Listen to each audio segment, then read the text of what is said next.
तो आज हम देखेंगे क्लास 7th की जो मैथमेटिक्स है उसकी एक्सरसाइज नंबर 1.1। ठीक है, ये न्यू सिलेबस के अकॉर्डिंग हम क्वेश्चंस को देखेंगे। पहला क्वेश्चन क्या कह रहा है, right down a pair of integers whose sum is -7। ठीक है, कहने का मतलब ये है कि हमें दो इंटीजर लिखने हैं जिनको ऐड करने पे आंसर कितना आना चाहिए, -7। सो हम सीधे लिख सकते हैं -3 एक इंटीजर हो गया प्लस -4 हमारा दूसरा इंटीजर हो गया। सिंपल, आंसर कितना आ गया, -7। ठीक है, तो आप आंसर में लिखेंगे कि जो दोनों इंटीजर हों क्या क्या है, -3 एक हो गया, दूसरा हो गया -4। सिंपल, पेयर मतलब दो इंटीजर हमें लिखने थे। तो पहला इंटीजर हो गया -3, दूसरा इंटीजर हो गया -4 -4, और दोनों को ऐड करने पे हमारा सम जो है -7 आ रहा है। ठीक है, तो सिंपल फर्स्ट क्वेश्चन आपने देख लिया। सो फर्स्ट क्वेश्चन का जो सेकंड पार्ट है, डिफरेंस इज -10। कहने का मतलब ये है कि हमें दो इंटीजर लिखने हैं जिनका डिफरेंस -10 आना चाहिए। सो आप देखिए, एक हम मान लेते हैं -4, ठीक है, दूसरा मान लेते हैं 6। आप देखिए -4 एक इंटीजर है, अगर उसमें से हम दूसरे इंटीजर को माइनस करें, दूसरे इंटीजर को डिफरेंस निकालना है, तो पहले इंटीजर से दूसरे इंटीजर को हम माइनस करेंगे। अब देखिए -4 -6 दैट इज -10। ठीक, इसका मतलब ये जो हमने इंटीजर्स का पेयर लिखा है -4 and 6 that is the answer. ठीक है, तो हमारा वही निकालना था कि दो इंटीजर हमें बताने हैं जिनका डिफरेंस -10 आ जाए। तो हमने क्या ले लिया, -4 एंड 6, और दोनों को हमें घटाने पे आपका आंसर -10 आ भी रहा है। ठीक है, सो थर्ड पार्ट हम देखेंगे, सी पार्ट। एडिशन करने पे सम जो है हमारा कितना आना चाहिए, 0। तो सिंपल अब क्या करेंगे, एक ले लीजिए -5, दूसरा ले लीजिए +5। ठीक है, अब इसको ऐड करिए, -5 + 5 आंसर कितना आया, 0।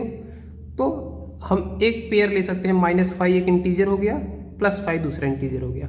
आप और भी ले सकते हैं, एक 1 ले लीजिए, दूसरा इंटीजर -1 ले लीजिए, ये भी पेयर हमारा करेक्ट आंसर है। ठीक है, हम देखेंगे क्वेश्चन नंबर 2। क्वेश्चन नंबर 2 में ए पार्ट ये कह रहा है कि right a pair of negative integers whose difference gives 8। इसका मतलब हमें दो इंटीजर लिखने हैं, दोनों नेगेटिव इंटीजर होने चाहिए और जिनका डिफरेंस +8 आना चाहिए। ठीक है, जिसका डिफरेंस +8 आना चाहिए। अब देखिए, एक इंटीजर हम ले रहे हैं -3, ठीक, दूसरा हम ले रहे हैं -11। सिंपल, अब आप पहले में से हम दूसरे को क्या करेंगे, घटाएंगे, डिफरेंस का है। अब -3 से -11 को हम घटाएंगे, हमारा कितना आना चाहिए, 8 आना चाहिए। अब आप देख लीजिए, -3 पहला इंटीजर था, उसमें से हम दूसरे इंटीजर को देखिए माइनस कर रहे हैं, -11 कितना आएगा, देखिए -3 माइनस इंटू माइनस +11 कितना आ गया, 8 आ गया। इसका मतलब ये जो हमने -3 -11 लिया है ये हमारा सही आंसर है। तो आंसर क्या आ गया, पेयर लिखना था, मतलब दो इंटीजर लिखने थे, आंसर आएगा -3 एंड -11। ठीक है, दोनों हमारे निगेटिव इंटीजर हैं। अब हम क्वेश्चन नंबर 2 का दूसरा पार्ट देखेंगे। सो बी पार्ट क्या कह रहा है कि right down a negative integer and a positive integer whose sum is -5। Simple, कहने का मतलब है कि हमें एक नेगेटिव इंटीजर लिखना है और एक पॉजिटिव इंटीजर लिखना है, और दोनों को ऐड करने पे आंसर कितना आना चाहिए, -5 आना चाहिए। ठीक है, तो आप सिंपल लिख लीजिए, मान लीजिए नेगेटिव इंटीजर -1 है, ठीक है, कितना माइनस, ठीक है, -7 हम मान लेते हैं, और पॉजिटिव इंटीजर हम मान लिए 2, क्योंकि निगेटिव ये ज़्यादा आ रहा है, निगेटिव आंसर आ रहा है ना, तो निगेटिव वाले को हमें हमेशा हायर मानना होगा। सम करने पे निगेटिव आ रहा है, दैट मीन्स निगेटिव वाला नंबर बड़ा होना चाहिए। सिंपल, ये आपने पढ़ा है। अब आप इनको सम करके देखिए, -7 को 2 से सम करिए, कितना आएगा, -5 आ गया। राइट, इसका मतलब ये जो हमने पेयर लिया है -7 एंड +2, ये हमारा आंसर सही है। ये हो गया आंसर, -7 एंड 2। ठीक है, अब सी पार्ट देखिए, क्वेश्चन नंबर 2 का जो सी पार्ट है, right a negative integer whose difference is -3।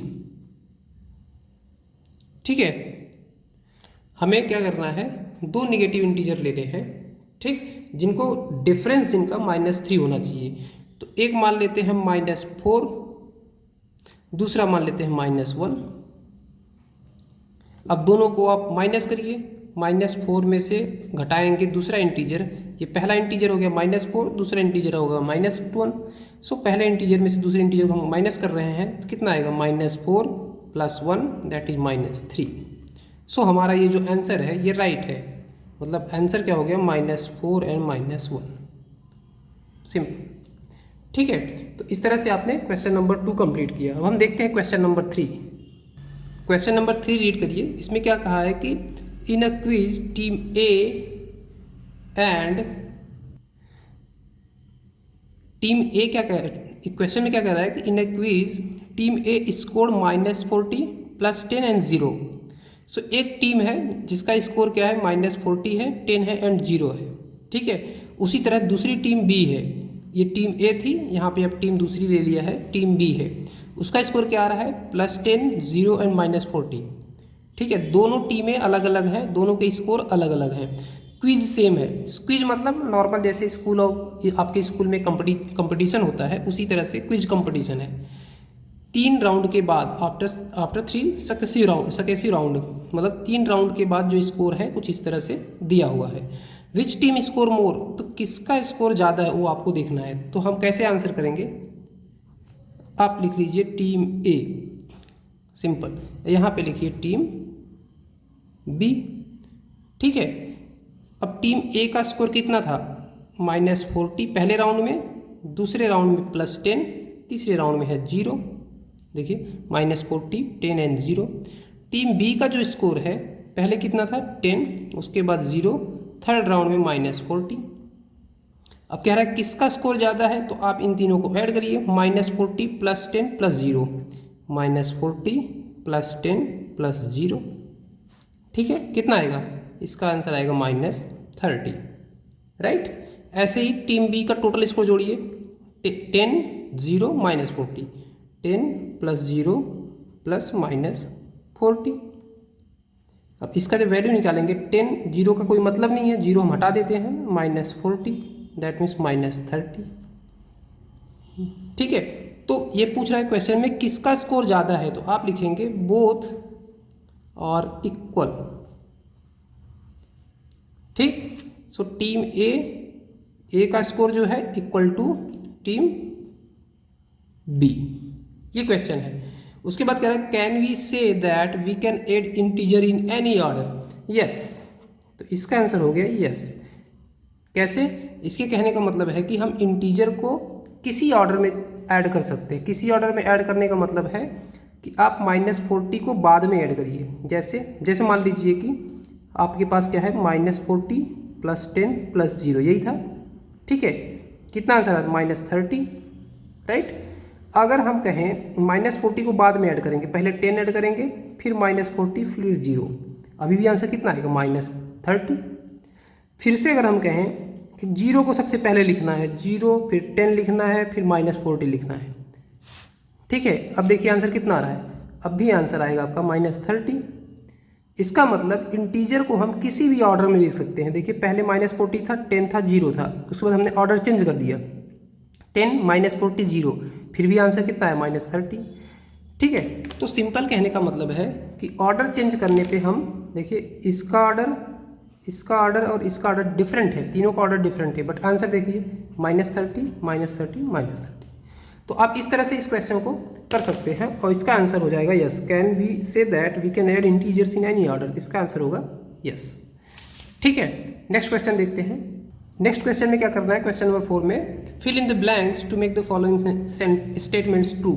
इसमें आपको फिलिंग द ब्लैंक करना है, तो आप इसका आंसर चेक करेंगे क्या फिल करना है। देखिए -5 में -8 ऐड करिए आप।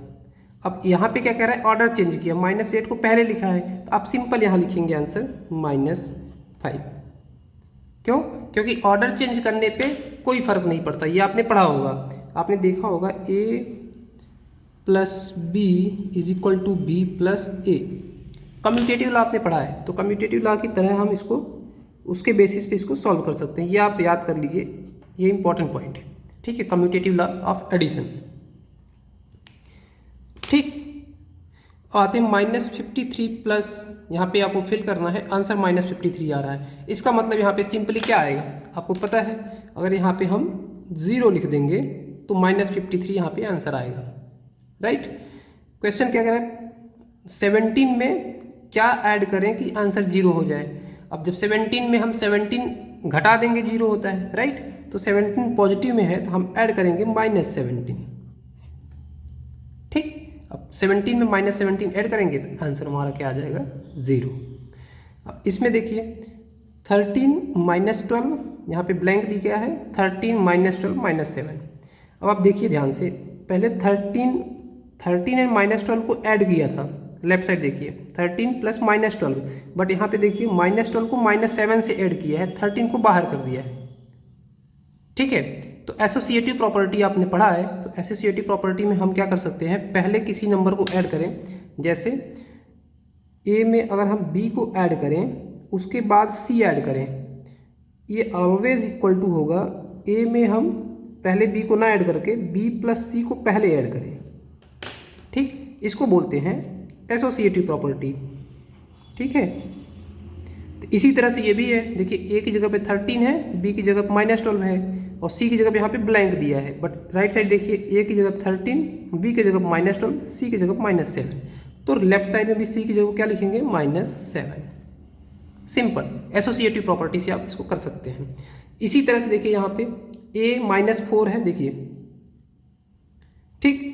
तो ये वाला आप चेक करिए, राइट साइड में जो है पहला जो ए है उसको -4 लिख करके बाहर लिखा है, पहले बी प्लस सी किया है तो बी प्लस सी किया है, देखिए 15 हमारा बी हो गया, -3 हमारा सी हो गया, तो सिंपल 15 में प्लस -3 किया है, फिर ब्रैकेट लगाया है, इसी तरह देखिए ब्रैकेट, देन -4 को ऐड किया है बाहर, जैसे यहाँ पे ए को ऐड किया, मतलब राइट साइड का जो टर्म्स है उसको यहाँ पे लेफ्ट साइड लिख दिया है।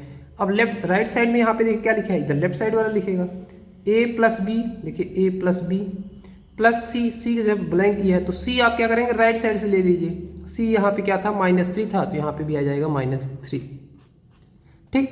हमने सी को राइट साइड से कंपेयर कर लिया इस साइड से, क्योंकि इस साइड पूरा फिल किया है, इधर कोई ब्लैंक तो है नहीं, तो यहाँ पे भी सारा हम चीज़ कंपेयर कर लेंगे, ठीक है। तो ये हो गया क्वेश्चन नंबर 4, ठीक है। Thank you.